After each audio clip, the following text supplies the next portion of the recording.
it is men. So they sought to find out whether women were really there within the value chain. So then the 10 regions were explored. They got a consultant, one Dr. Kunzule, who went around the 10 regions and brought out at least 3 women from the grassroots. And after some 1 week training, gender dynamics, capacity building, then Women in Poultry Value Chain was born on 27th April 2017 at Menswick Hotel.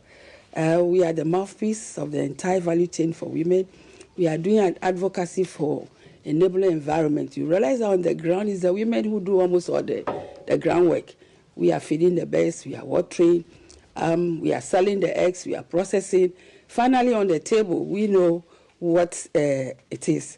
And so we believe that when we promote this local chicken, which is tastier, is healthier, we know how long it is. It is fresh. And then when we eat, we become healthy. And then we are also growing our local industry. Okay, yeah. So WIPVaC is the mouthpiece, the official mouthpiece for women in the poultry space. Value chain, yes. What's the FSRP's contribution to this agenda, and how has there been any transformation since this focus, gender focus, started?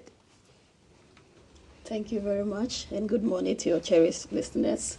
We have been working with WIPVaC for the last 1 year, not so much, but we have started working with them to bring together all their active members who want to produce. So in our first batch, we have supported them with 25,000 day-old chicks. We gave them inputs, and we also gave them vaccines. And above all, we've given them strategic trainings in production, biosecurity, and environmental management. And we are seeing the evidence in their production. They are increasing their production. Their birds are becoming healthier from their own reports they are giving us. And they are even encouraging more members to come for our trainings, even if they don't give them the inputs. So it shows that the group is really gaining so much from the interactions we are having with them.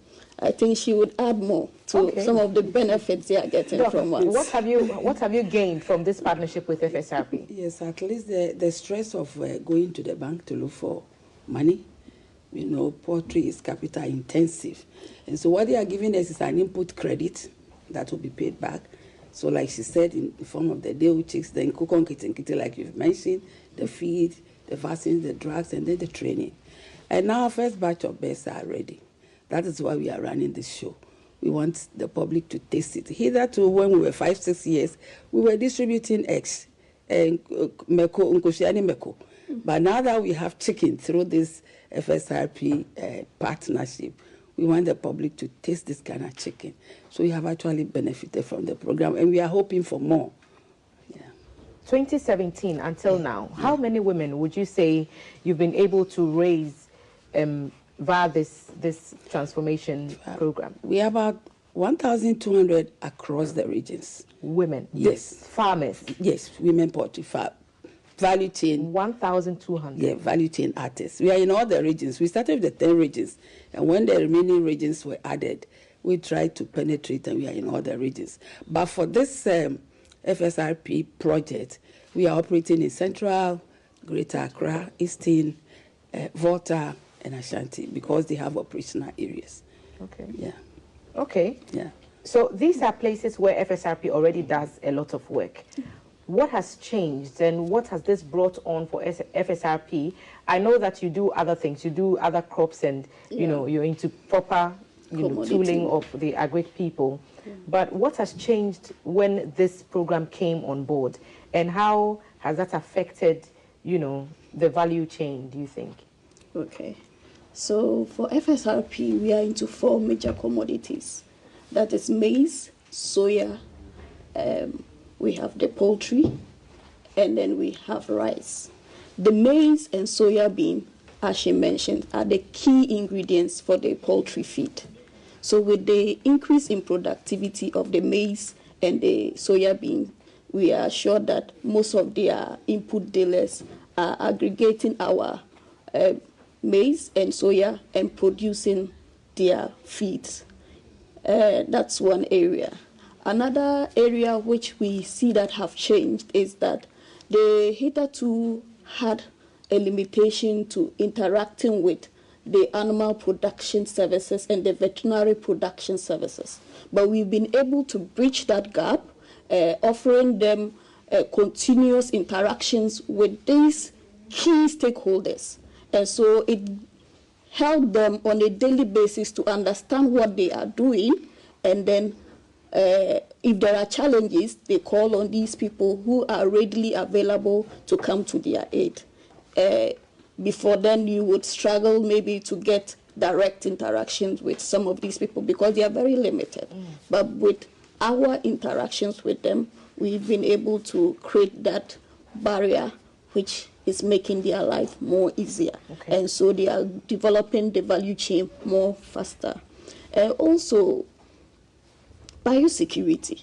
It's something that can actually change the dynamics of the poultry. What is biosecurity? So biosecurity basically is the procedures and the measures we put in place to ensure that the birds are safe from harmful bacteria and biochemicals. So it means giving them medicine?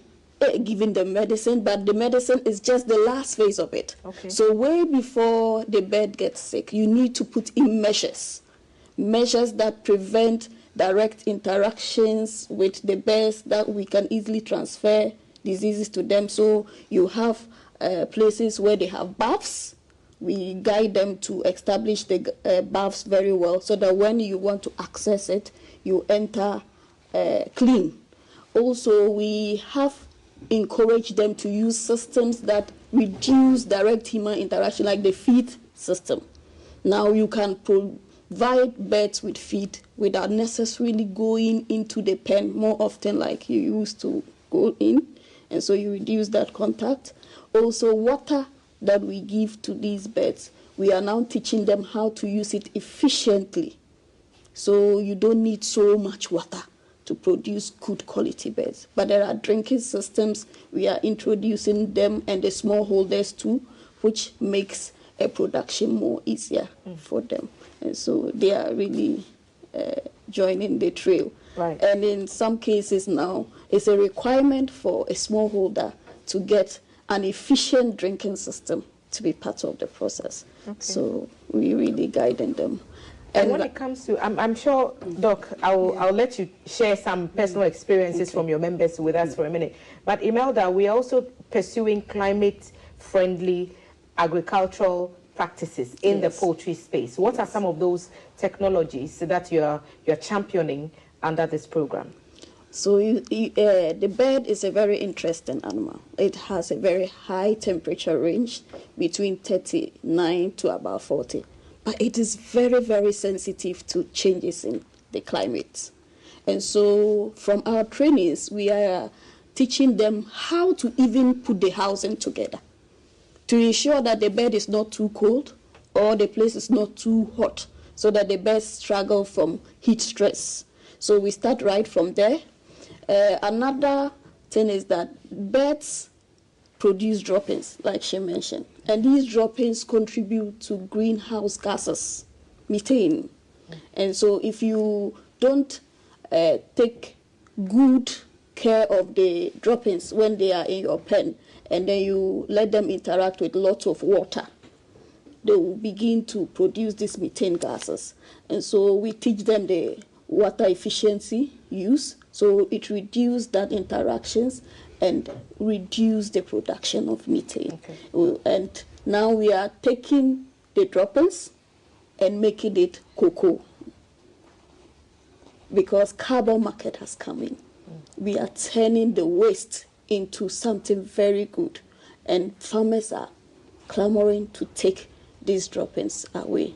So with that kind of interactions, they are able to make good use of their inputs and still make extra gains from climate credits. Okay. Yeah. I find that very exciting. A year or so ago, I visited a poultry farm, and I witnessed firsthand some of the things that you're saying. But share some success stories with us, Dr. Victoria, about people who have imbibed these values and these virtues that Emelda has told us about, with biosecurity, with the climate resistance, and new technologies in general that has, made huge changes or brought different levels of successes to your members. Share some of those stories with us. So to add a little more to the biosecurity, okay. Of late, not of late, it has been the understanding that the poultry sector is a very risky area. So the financial sector is not too interested because of past experiences. So the question of the biosecurity brings us to the level where you are doing everything clean, your farm is very clean, the environment is clean, you make sure that you don't have deaths around, your drinkers and everything is clean. And in so doing, it brings your mortality rates very, very low. And so you don't wait till your birds are sick before you are going in for treatment. And so the cost of production also comes down. So that's the issue of the biosecurity. Is that helping with the finance market? Is that helping you get more credit? If not for FSRP and similar programs? The government itself in the 2016 livestock strategy had a project which they call the biosecurity implementation.